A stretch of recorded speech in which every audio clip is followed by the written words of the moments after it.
Welcome to another edition of Cranky Gun Reviews. This beauty right here, this is my Harrington & Richardson M1 Garand or M1 Garand, depending on how you want to pronounce it.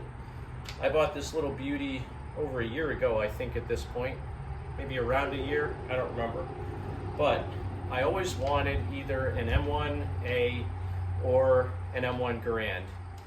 I love the action that these things have. I love how they cycle. I love the history behind these. And this one being a 30-06, this is the original caliber, the M1A, or the M1 Garand rather. This is the original caliber. This gun was used for many, many years by the military. Still, I think, used by some marksmanship groups inside the military. This is a civilian marksmanship re-arsenal rifle. Most of the components on this are original. It does have a CMP re-arsenal stock. I've done a couple of videos on this already, and the last time I took this thing out to the range, I was having issues with it cycling. So what I wanted to do today, the last time I took it out, I had a stainless steel recoil spring put in it from, I think, Garand Gear, and I had put on a larger gas port or a gas cap on the top to bleed off some of the pressure for non-military rounds. This time around, I put the original gas cap back on it, and I'm only shooting ammo that is actually rated for an M1 Garand. I think this is PPU. Now the PPU 30-06 Springfield ammo for the M1 Garand rifle is what I thought I was shooting, but if you stick around to the end, you'll see that this isn't necessarily what I had in my clips. I bought a whole case of it last year, and I will be reloading this ammo, but I want to see if it cycles better with the factory gas cap on it and still with the stainless steel recoil spring. And I'm just going to take some shots. I'm not trying to be super accurate with it today. I just want to see if it functions any better now than it did the last time. So I got a bunch of rounds here. This all is PPU. It's this rifle line ammunition, 150 grain, and I'm just going to be shooting off a rest. Nothing special, not for accuracy. Let's hope I don't give myself Garand thumb. I'm still a little bit sheepish about this because I have not done it enough to know that I'm not going to smash my thumb. So let's see how we do today with the M1 Garand.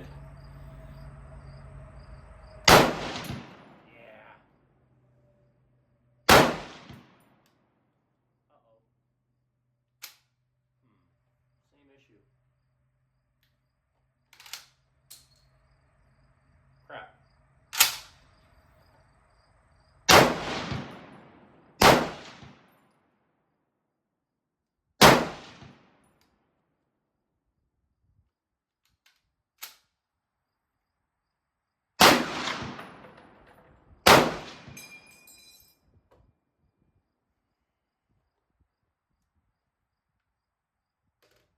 Definitely similar issue to what I had last time. I actually had one round that didn't go off because it didn't cycle far enough. Ow. Trying to keep my brass, that stuff's hot. This round didn't fully chamber. So I'm going to set it aside because the last time I tried to partially load a clip, that's how I gave myself Garand thumb. So let's see if I can get through the day without giving myself Garand thumb. Boy, it scares me because when you push down that last little click,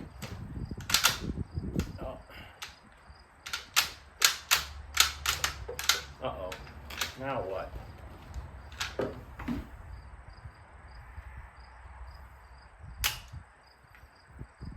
Top round is partially pulled out.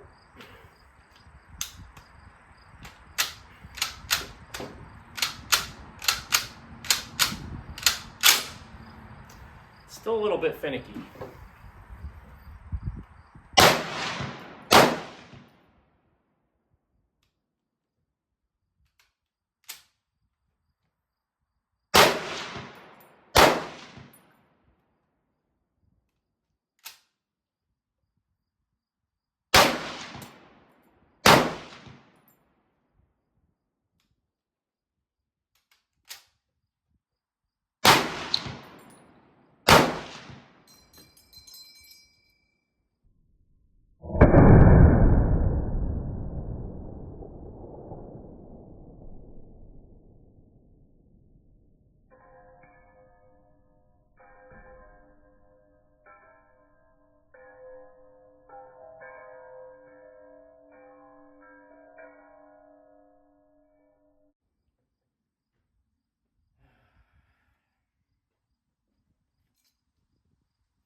Well, it's doing the same thing it was doing last time.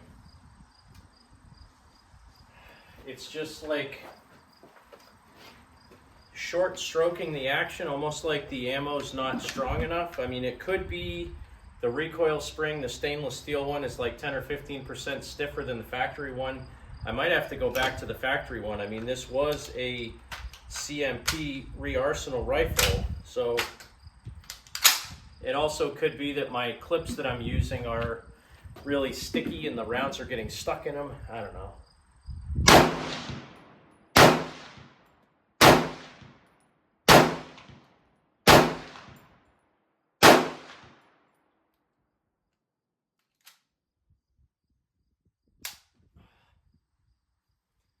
That was my fault.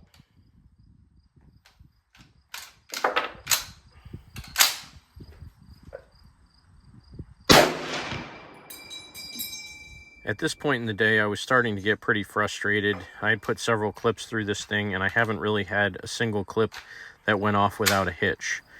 But again, if you stay to the end of the video, I think I'm starting to understand why I was having so many issues this day and on my last range trip. Realistically, it's kind of my fault.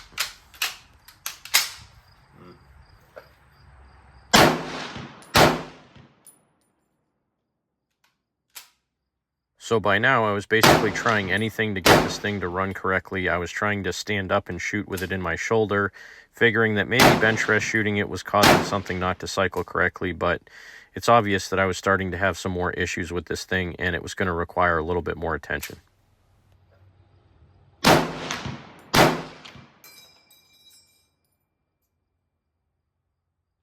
And again, right here, this should have been an indicator because this clip would not go in the gun, and it seemed like the rounds were not fully seated in the clip. But in actuality, it wasn't the issue with the clip at all, it was the ammunition. And again, if you wait till the end of the video, I'll show you exactly why I was having issues with this ammunition. Those ones don't look like they're loaded correctly.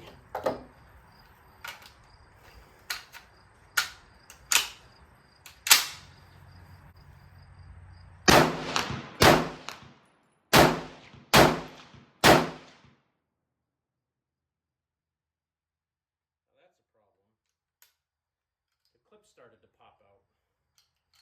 Something ain't happy in this thing. Not exactly sure what. Something is definitely not right. Maybe it needs more grease. I don't know. I might have to have a gunsmith take a look at this because this is definitely not running great. That time, the first couple of rounds actually felt better, but then it started running like crap again.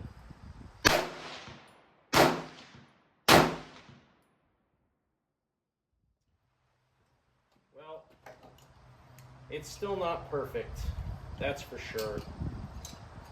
I think I'm definitely going to have to go back to the factory spring and see if that makes a difference. This one clip for some reason doesn't seem like it's loaded right.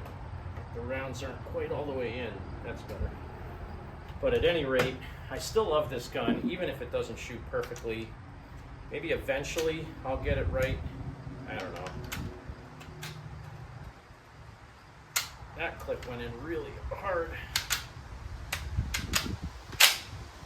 I don't know what the dealio is. I do love this rifle, but I gotta get it right.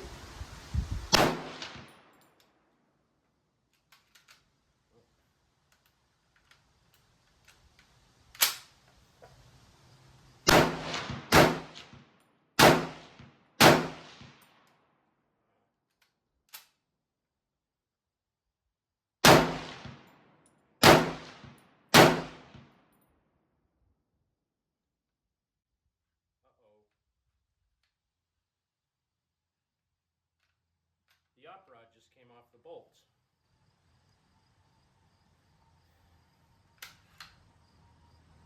That's a problem. Oh, man. Yeah, I don't know how that happens, but the op rod just came off of the bolt. So, yeah, we're done shooting this for today, and it's really, really hot. Now I got a clip stuck in the chamber. I can't open the bolt fully to eject the clip. I can't close the bolt because the op rod is messed up. I hate to admit, but M1 Garands and I don't quite understand each other yet. So I'm gonna have to take this thing apart and see what the heck happened.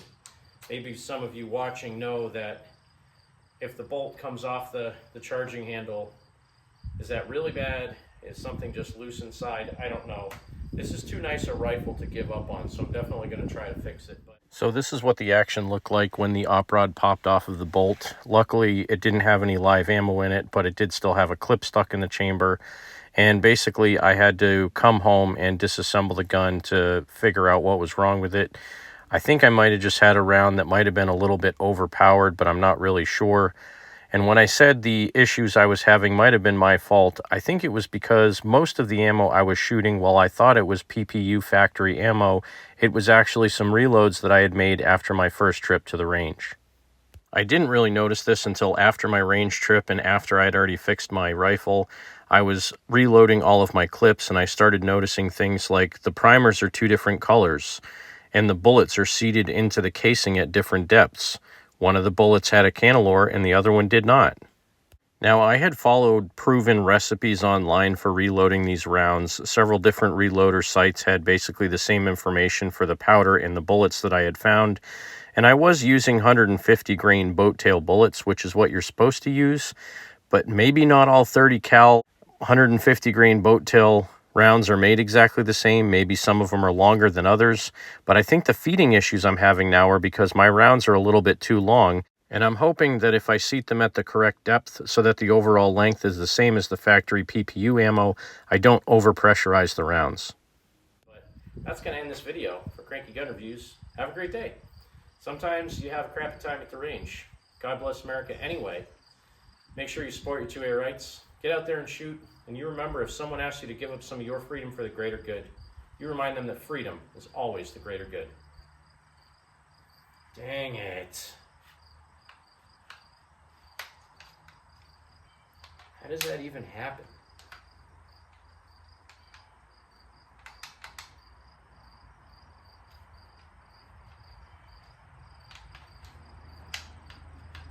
I don't know. Oh well.